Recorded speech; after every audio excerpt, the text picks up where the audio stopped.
GVL Narasimha Rao साहब, आप लोगों ने आतंकवाद फैला रखा है और सुप्रीम कोर्ट से दबाव में फैसला दिलाया है, ऐसा आरोप लगा रही है यास्मीन जी। ये बहुत ही दुर्भाग्यपूर्ण है जो फरूकी जी यहाँ कह रही है। आज बहुत ही ऐतिहासिक यास्मीन जी आपकी बात सुनिए, उनकी भी सुन लीजिए। नहीं, यास्मीन जी मेरी बात भी सुनिए।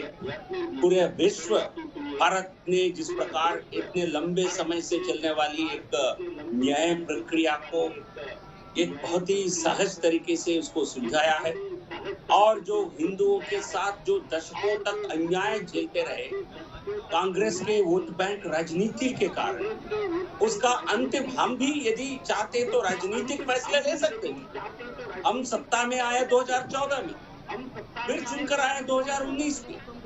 भव्य मंदिर भगवान राम का अयोध्या में बने, ये हमारी आस्था का विषय भी थी, हमारी एक राजनीतिक बात भी थी। हम यदि चाहते तो हम कानून बनाकर ये कर सकते थे, लेकिन हमें विश्वास था देश की न्याय प्रक्रिया पर। सिर्फ आप आतंकवाद फैला रहे हो।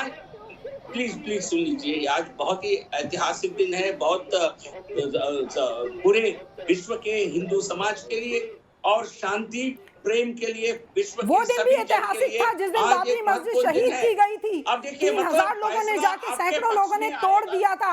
उस वक्त संविधान की बात क्यों नहीं की गई थी? मैं आपसे उस वक्त भी संविधान की बात की कम से जाती। कम लड़ाई न करिए। मैं तो कोई लड़ाई नहीं करने आया हूँ। आज बहुत ही जैसा मैंने कहा, आप क्या लड़ाई करेंगे? आप देखिए, आप क्या लड़ाई करोगे? दादागिरी करके, गुंडागर्दी करते कोई लड़ाई नहीं करता है। यहाँ दादागिरी और गुंडागर्दी हो रही है। आप जब बोल रहे थे मैंने आपकी बात बहुत बिल्कुल नहीं कर रही हूँ मैंने जो 65 साल की उम्र में अपना हिंदुस्तान देखा था, अपना भारत देखा था, वो सपना मेरा तोड़ दिया आप लोगों ने, खत्म कर दिया। जिद यदि माना जाएगा, देखिए वो भाई बहन का नाता, वो जो मुसलमान लड़कियां जाके राखी बांधती थी, आपने वो बर्बाद कर दिया हिंदुस्तान। भारत की जनता के लिए मंजूर नहीं है।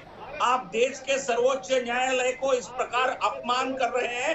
मैं मानता हूं आपको इसके लिए दबिश में आज प्रधानमंत्री जाके, आज प्रधानमंत्री कानून तोड़ रहे हैं। संविधान क्या कानून तोड़ रहे हैं? के द्वारा एक फैसला आया सुप्रीम कोर्ट के द्वारा। सुप्रीम कोर्ट ने साफ कहा है वहां पहले मंदिर नहीं था।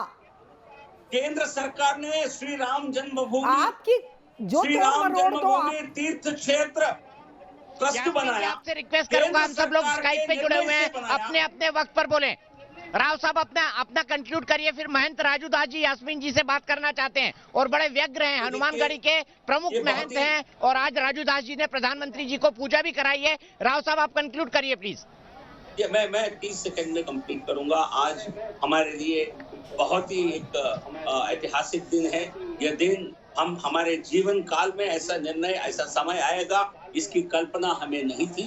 कांग्रेस पार्टी और कई सरकारों ने फैसले को रोकने के लिए, लटकाने के लिए बहुत प्रयास किए, और मुस्लिम पर्सनल लॉ बोर्ड जिन्होंने कहा कि हम फैसले को मानेंगे, ये जो उनके सदस्य हैं यहाँ पैनल पर, ये आप जो जिद कर रहे हैं कि हमारे पक्ष में फैसला आएगा तभी हम सुनेंगे, यह एक आम सहमति दिया हुआ फैसला। पक्ष की फैसले नहीं, जज फैसला नहीं, बहन जी सुन लीजिए, एक फैसले की बात ही नहीं थी, फैसला होना था, फैसला। यास्मीन जी अब मैं आपको सीधे लाता हूँ, मुझे कोई बात ही नहीं करनी है। अब मैं इनको सीधे लाता हूँ महंत राजू दास जी के सामने। यास्मीन जी, महंत राजू दास, हनुमानगढ़ी जहाँ प्रधानमंत्री जी ने पूजा करी, आप उस पर आपत्ति जता रही हैं। अगर आपको लगता है प्रधानमंत्री ने कानून तोड़ा है तो इस देश में लोकतंत्र है, आप कोर्ट जाने में स्वतंत्र है, आपकी कहीं FIR नहीं लिखी जाएगी, चिंता मत करिए, ना कोर्ट केस करेगा। महंत राजू दास जी आपसे कुछ कहना चाहते हैं? महंत जी बोलिए, यास्मीन बहन सुन रही हैं आपको। कि कहाँ कोर्ट मान रहा है, कौन से केसेस मान रहे हैं? सुन लीजिए, आप बोलने नहीं देती, बहुत गंदी बात है। इससे पहले भी आपसे हमारी डिबेट में लफड़ा चल रहा था, गलत बात है। हमारी बात को सुनिए। अभी 10 मिनट पहले भी हमसे आप लड़ाई कर रही थी, गंदी बात है। आप बात सुनती नहीं, बोलते चली जाती हैं, बदतमीजी बर्दाश्त नहीं। मैं आपको बहन मानता हूँ, इसका मतलब ये नहीं। सुन लीजिए, पहले सुनिए तो मुकाबला कोई लफड़े का नहीं कर सकता। क्या सुनूं? बदतमीजी नहीं, पहले सुन लीजिए, सुनिए, इनकी आवाज को डाउन करिए, सुनने वाली नहीं है। अभी 1 घंटा ये हमसे लड़ी है, 1 घंटा पहले हमसे भी लड़ाई कर रही थी, बात सुनती नहीं है। सुनो दीदी, सुन लो, मुस्लिम हो फिर भी मैं तुमको बहन कर रहा हूँ, सुन लो।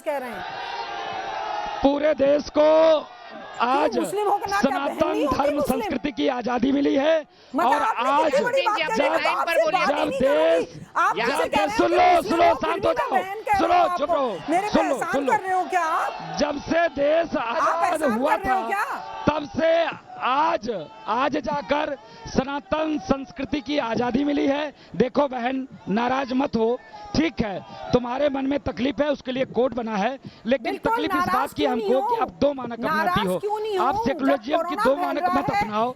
नहीं दीदी चुप रहो, बहुत बोलती हो, सुनो, आप सेकुलरिज्म की 2 मानक को मत अपनाइए। आपसे प्रार्थना है, निवेदन है, आज पूरा देश 130 करोड़ देशवासी जश्न में डूबा है कि सनातन धर्म संस्कृति की आजादी मैं अभी भी खाता हूँ, बबलू खान भाई के घर में खाना खाता हूँ, छोड़िए ना, वो बात मत करिए।